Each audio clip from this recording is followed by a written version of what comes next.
வணக்கம். தினமலர்.com மாலை 4 மணி செய்திகள். முக்கிய நிகழ்வுகள்.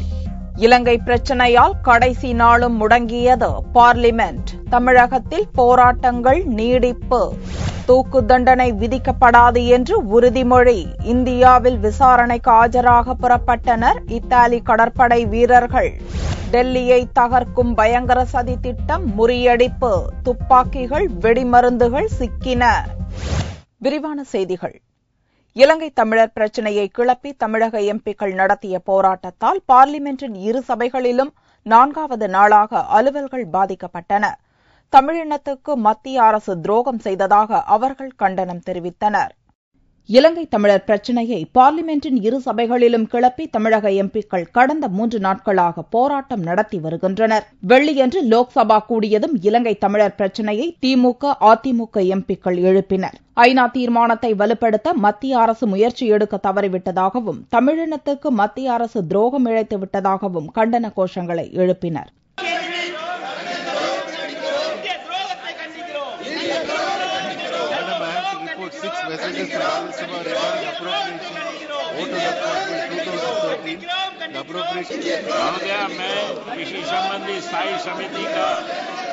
அதே நேரத்தில் தனி மாநிலம் கோரும் தெலுங்கானா ஆதரவாளர்கள் மீது போலீஸ் அடக்குமுறை நடவடிக்கைகளை ஏவி விடுவதாக ஆந்திர காங்கிரஸ் எம்பிக்களும் தெலுங்கானா ராஷ்டிரிய சமிதி கட்சி எம்பிக்களும் சபையின் மையப்பகுதியை முற்றுகையிட்டு கோஷமிட்டனர்.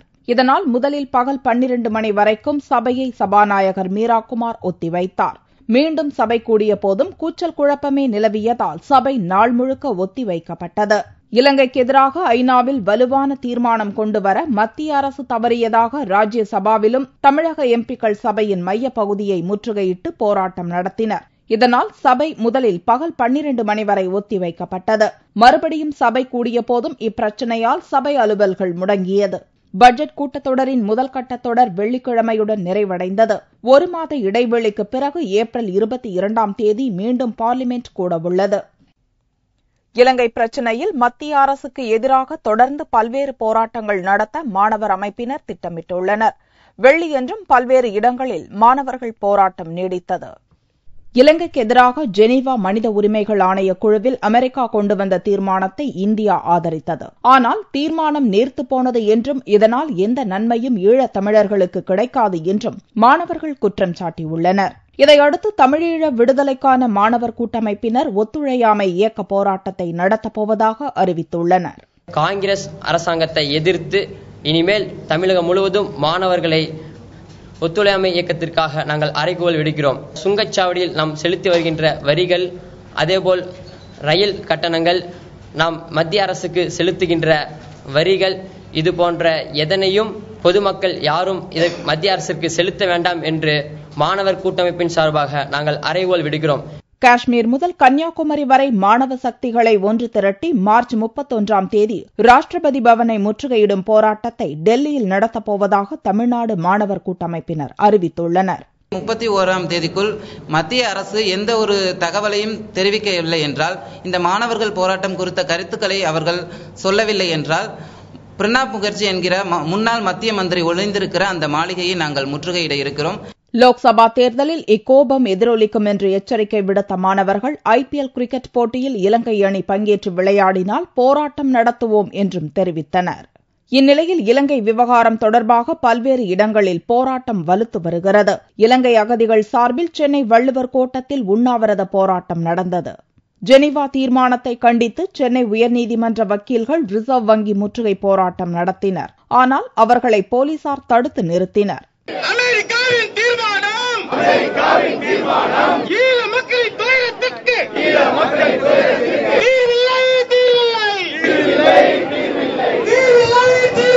பின்னர் இலங்கை, அமெரிக்காவின் தேசிய கொடிகளை எரித்து தங்கள் எதிர்ப்பை வக்கீல்கள் தெரிவித்தனர். தமிழகம் முழுவதும் வெள்ளியன்றும் பரவலாக மாணவர்கள் மற்றும் பல்வேறு அமைப்பினரின் போராட்டம் நீடித்து வருகிறது. மத்திய அரசின் தொடர் நடவடிக்கை காரணமாகவே இரு கடற்படை வீரர்களையும் திருப்பி அனுப்ப இத்தாலி அரசு முன்வந்ததாக வெளியுறவுத்துறை அமைச்சர் சல்மான் குர்ஷித் தெரிவித்துள்ளார். அவர்களுக்கு தூக்கு தண்டனை விதிக்கப்படாது என்று இந்திய அரசு உறுதியளித்துள்ளது. இரு கேரள மீனவர்களை சுட்டுக் கொன்ற வழக்கில் கேரள போலீசாரால் இத்தாலிய கடற்படை வீரர்கள் லத்தோர், சல்வத்தோர் கைது செய்யப்பட்டனர். ஓட்டு போட இத்தாலி சென்றவர்களை இந்தியாவுக்கு திருப்பி அனுப்ப அந்நாட்டு அரசு மறுத்துவிட்டது. இப்பிரச்சினை இந்திய அரசியலில் பெரும் சர்ச்சையை கிளப்பியது. அந்த வீரர்களுக்காக உறுதிமொழி அளித்த இத்தாலிய தூதர் டேனியல் மஞ்ச்னியை நாட்டை விட்டு வெளியேற உச்சநீதிமன்றம் தடை விதித்தது. அதே நேரத்தில் இந்திய வெளியுறவுத்துறை அதிகாரிகள் தொடர்ந்து இத்தாலிய அதிகாரிகளுடன் பேச்சுவார்த்தை நடத்தினர். அதன் பலனாக வழக்கை சந்திப்பதற்காக இரு வீரர்களையும் திரும்ப இந்தியாவுக்கு அனுப்ப இத்தாலி அரசு முடிவு செய்தது. வியாழனன்று இரவு இம்முடிவை அதிகாரப்பூர்வமாகவும் அறிவித்தது. இத்தாலியின் மனமாற்றத்துக்கு வரவேற்பு தெரிவித்துள்ள மத்திய வெளியுறவுத்துறை அமைச்சர் சல்மான் குர்ஷித் இந்திய அதிகாரிகளின் பேச்சுவார்த்தைக்கு பலன் கிடைத்துள்ளதாக தெரிவித்தார். இதுகுறித்து பார்லிமென்டின் இரு சபைகளிலும் கடும் அமளிக்கிடையே சல்மான் குர்ஷித் அறிக்கை அளித்தார். இரு வீரர்களுக்கும் தூக்கு தண்டனை வழங்கப்படாது என்று இத்தாலிக்கு உறுதிமொழி அளிக்கப்பட்டதாகவும் உச்சநீதிமன்றத்தின் காலக்கெடுவுக்கு முன்னதாக வீரர்கள் டெல்லிக்கு வந்துவிட்டால் கைது செய்யப்பட மாட்டார்கள் என்றும் டெல்லியில் உள்ள இத்தாலிய தூதரகத்தில் தங்கி வழக்கை சந்திக்க அனுமதிக்கப்படுவர் என்றும் சல்மான் குர்ஷித் அறிக்கையில் கூறியுள்ளார். I think at least one can say that diplomacy continues to work where everybody else thinks that everything is lost. And please give diplomacy a little more chance to do things that are important for our country. சோனியாவின் தலையீட்டின் பேரிலேயே இரு வீரர்களையும் இந்தியாவுக்கு திருப்பி அனுப்ப Italy முடிவு செய்ததாக அந்நாட்டு செய்தி நிறுவனம் செய்தி வெளியிட்டிருப்பது குறித்த கேள்விக்கு பதிலளிக்க சல்மான் குர்ஷித் மறுத்துவிட்டார். டெல்லியில் பயங்கரவாதிகள் நடத்தவிருந்த பயங்கர சதி திட்டம் முறியடிக்கப்பட்டது.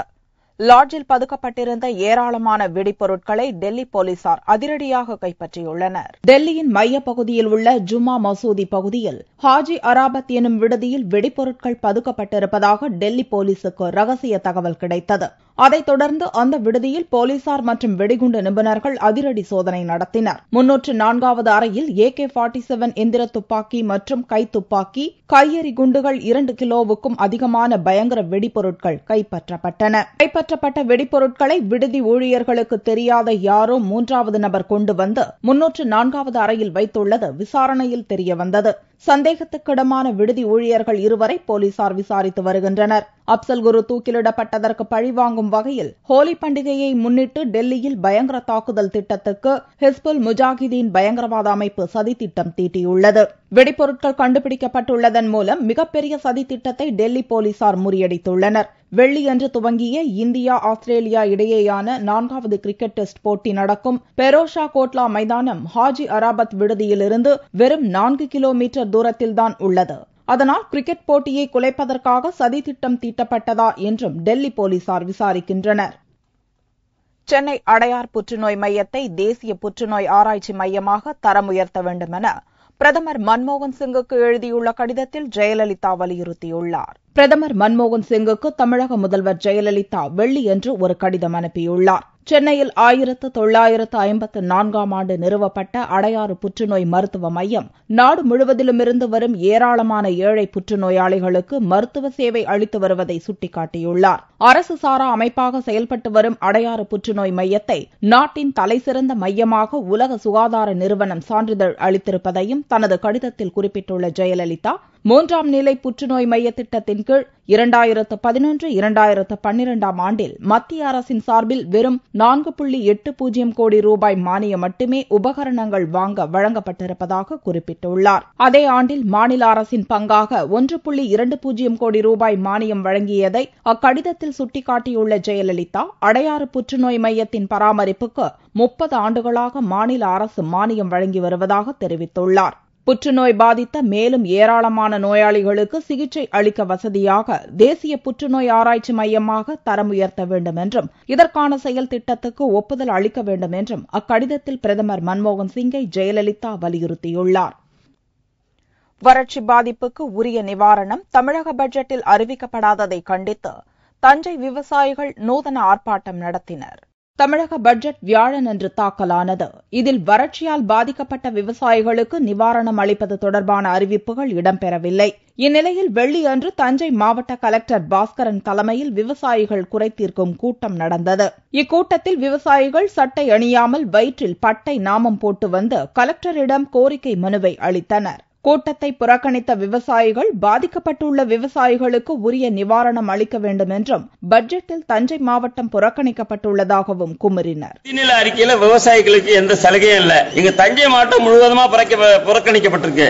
அது காவிரி டெல்டா மாவட்டமே நாங்க 12 லட்சம் ஏக்கருக்கு மேல நடவடிக்கை இருந்தோம். எல்லாமே பட்டு போச்சு. இந்த சூழ்நிலை 3 லட்சம் ஏக்கருக்கு மட்டும் நிவாரணம்னு சொல்லி பேரளவுல கண்துடைப்பு தான் பண்ணிருக்காங்க. எங்களுக்கு அனைத்து விவசாயிகளுக்கும் எங்களுக்கு ஏக்கருக்கு 20,000 நாங்க நிவாரணம் கேட்டுக்கிட்டு இருக்கோம். அதிகாரிகள் நிவாரண கணக்கீட்டை மறுபடியும் நடத்தி விவசாயிகளுக்கு முழு நிவாரணம் வழங்க நடவடிக்கை மேற்கொள்ள வேண்டும் என்றும் கோரிக்கை விடுக்கப்பட்டது. திருச்சி ஸ்ரீரங்கத்தில் பங்குனி மாத உற்சவத்தை முன்னிட்டு கருட வாகனத்தில் நம்பெருமாள் எழுந்தருளி பக்தர்களுக்கு காட்சியளித்தார். 108 திவ்ய தேசங்களில் முதன்மையான ஸ்ரீரங்கம் அரங்கநாதர் கோவிலில் பங்குனி மாத உற்சவ விழா நடந்து வருகிறது. இங்குதான் பெருமாள் சித்திரை, பங்குனி, தை என 3 பிரம்மோற்சவங்களை கண்டருளுகிறார். இதில் பங்குனி மாத உற்சவம் ஆதி பிரம்மோற்சவம் என்று அழைக்கப்படுகிறது. இந்த ஆண்டு உற்சவம் வியாழக்கிழமையன்று இரவு நடந்தது. இந்த உற்சவத்தில் நம்பெருமாள் பெரிய பிராட்டியார் சன்னதிக்கு எழுந்தருளி பக்தர்களுக்கு காட்சி அளித்தார். இந்நிகழ்ச்சியில் திரளான பக்தர்கள் கலந்து கொண்டு பெருமாளை தரிசித்தனர். பங்குனி உத்தரத்தன்று பெரிய பெருமாள் பெரிய பிராட்டியார் சன்னதிக்கு நம்பெருமாள் எழுந்தருளி அந்த ஒரு நாள் மட்டும்தான் இந்த ஜீவாத்மாக்களை அந்த பரமாத்மாக்களிடம் சேர்ப்பதற்காக பகவானும் மகாலட்சுமியும் ஏக சிம்மாசனத்திலே இருந்து சேவை சாதிப்பது என்பது இந்த ஆதி பிரம்மோற்சவத்தின் ஒரு மிகப்பெரிய சிறப்பாகும். கருட வாகனத்தில் எழுந்தருளிய நம்பெருமாள் 4 சித்திரை வீதிகளிலும் வலம் வந்து பக்தர்களுக்கு சேவை சாதித்தார். களக்காட்டில் உள்ள சத்தியவாக்கீஸ்வரர் கோவிலில் உள்ள சிவலிங்கம் மீது விழுந்த சூரிய ஒளியை தரிசிக்க பக்தர்கள் ஏராளமானோர் திரண்டனர். நெல்லை மாவட்டம் களக்காட்டில் கிபி 11ஆம் நூற்றாண்டில் வீர மார்த்தாண்ட மன்னரால் கட்டப்பட்ட சத்தியவாக்கீஸ்வரர் கோமதியம்மாள் கோவில் உள்ளது. வரலாற்று சிறப்பு பெற்ற இக்கோவிலில் ஆண்டுதோறும் மார்ச் மற்றும் செப்டம்பர் ஆகிய 2 மாதங்களில் மட்டும் 3 நாட்கள் மூலஸ்தானத்தில் உள்ள சிவலிங்கம் மீது சூரிய ஒளி விழும் அதிசய நிகழ்வு நடக்கிறது. சூரிய ஒளி நேரடியாக விழும் வகையில் இக்கோவிலின் கட்டட அமைப்பு அமைக்கப்பட்டுள்ளது. வெள்ளியன்று சூரிய ஒளியை காண கோவிலுக்கு பக்தர்கள் ஏராளமானோர் திரண்டனர். இந்நாட்களில் சிவபெருமானை சூரியனே நேரடியாக வழிபடுவதாக கூறப்படுகிறது. இந்நிகழ்வை முன்னிட்டு அதிகாலையில் கோவிலில் நடை திறக்கப்பட்டு சிறப்பு பூஜைகள் நடத்தப்பட்டன. கொலு மண்டபம், மணி மண்டபம் ஆகியவற்றை கடந்து விழுந்த சூரிய ஒளியில் சிவலிங்கம் பொன் நிறத்தில் காட்சி அளித்தது. அதை கண்ட பக்தர்கள் பக்தி பரவசமுடன் சுவாமியை வழிபட்டனர். தங்கத்தின் விலை வெள்ளிக்கிழமை அன்று சவரனுக்கு 96 ரூபாய் அதிகரித்திருந்தது. ஒரு சவரன் தங்கம் 22,472 ரூபாய்க்கு விற்பனையானது. 1 கிராம் ஆபரண தங்கம் 2,809 ரூபாயாக இருந்தது. வெள்ளியின் விலை கிராமுக்கு 50 காசுகள் அதிகரித்து 1 கிராம் 58 ரூபாய் 60 காசுகளுக்கு விற்பனையானது. பார் வெள்ளியின் விலை 54,785 ரூபாயாக இருந்தது. தூத்துக்குடி மாவட்டம் கழுகுமலையில் சமணர் சிற்பங்கள் நிறைந்து காணப்படும் வெட்டுவான் கோவில் சிற்பங்கள் பராமரிப்பின்றி அழியும் அவலம் ஏற்பட்டுள்ளது. தூத்துக்குடி மாவட்டம் கழுகுமலையில் உள்ள அரைமலையில் கிபி 7 மற்றும் 8ஆம் நூற்றாண்டில் அமைக்கப்பட்ட வெட்டுவான் கோவில் மிகவும் பிரசித்தி பெற்றது. இங்கு ஒரே பாறையில் மேலிருந்து கீழாக 7.5 மீட்டர் ஆழம் மற்றும் அகலத்துடன் பாறையை குடைந்து குடைவரை கோவில் அமைக்கப்பட்டுள்ளது. எங்குமே காண கிடைக்காத மிருதங்கத்துடன் கூடிய தட்சிணாமூர்த்தி சிற்பம் இக்கோவிலில்தான் உள்ளது. விமானத்தின் மேற்பகுதியில் நரசிம்மரும் வடக்கில் பிரம்மனும் காட்சி தருகின்றனர்.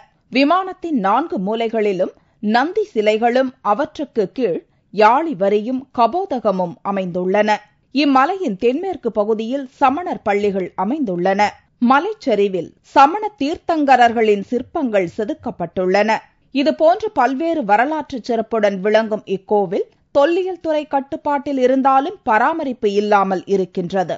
பொக்கிஷமாக பாதுகாக்கப்பட வேண்டிய சிலைகள் சேதமடைந்துள்ளன. வரும் தலைமுறையினர் அறிய வேண்டிய இதுபோன்ற கலைப்பொருட்களை பாதுகாக்க அரசு விரைந்து நடவடிக்கை எடுக்க வேண்டும் என்று கோவில் நிர்வாகிகள் கோரிக்கை விடுத்துள்ளனர்.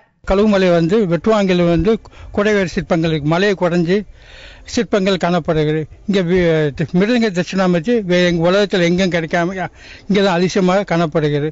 பௌர்ணமி கிடமும் 10 வருஷமா நல்ல சிறப்பாக நடந்துபட்டு இருக்குது. மாசம் 5000 பேர் வந்து கொண்டே இருக்கிறார்கள். மேலும் இங்கே உள்ள இந்த குடை சிற்பங்களை பொதுமக்கள் இன்னும் பால்வெடும் செஞ்சிருக்கிறார்கள். மேலும் இது விழிப்புணர்வு ஏற்பட்டு இந்த சுற்றுலா உலகம் முழுசும் தெரிவதற்கு நடவடிக்கை எடுக்க வேண்டும். இங்குள்ள சிற்பங்கள் குறித்து சுற்றுலா பயணிகள் ஆராய்ச்சியாளர்கள் அறிந்து கொள்ளும் வகையில் வட்டெழுத்துக்கள் மூலம் தகவல்கள் பொறிக்கப்பட்டுள்ளன. தற்போது அந்த வட்டெழுத்துக்களை அழிக்கும் வகையில் அங்கு ஒரு சிலர் புதிய பீடங்களை எழுப்பி வருவதாகவும் புகார் எழுந்துள்ளது. நமது பண்பாடு பாரம்பரியத்தை எடுத்துரைக்கும் இதுபோன்ற வரலாற்று சிறப்பு பெற்ற கோவில்களை பாதுகாக்கும் சமூக பொறுப்பு பொதுமக்களிடமும் ஏற்பட வேண்டும் என்பதே அனைவரது எதிர்பார்ப்பு. மீண்டும் செய்திகள் இந்திய நேரப்படி இரவு 8 மணிக்கு. வணக்கம்.